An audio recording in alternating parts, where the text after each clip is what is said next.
बापा हो, ओ बापा हो, झगड़ा हो गया हो। ए किसे होगा झगड़ा भैया? किसे? पड़ोसी से झगड़ा हो गया है। काहे खातिर भैया? धान चल रहा है उनके। काहे झगड़ा कैली हो यार? तो हमका बहुत मारे न है। जाओ हो जाओ, चलो बताओ कौन मारी? चलो चलो जाओ।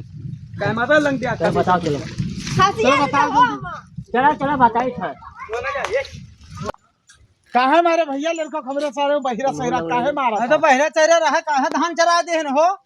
इधर का लड़का के बारे में करे जा बाहर रहे। करे बाहर रहा तो शुद्ध ना चरा सकत है अपन भैंस से। तो भैया कुछ रहेगा तुरंत मारे हाँ, लगे। तुरंत मारा वैसे मारे लागे हैं।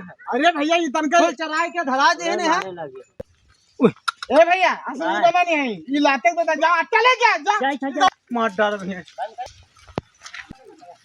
ये हमका मरी है अब कट्टा दे से मोबाइल जब जय था दौरा तुम बजन कट्टा यो कट्टा लईसी है। अरे भैया जेल चले जावा।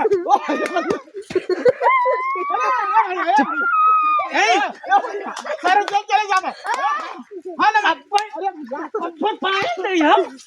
चल कर बस।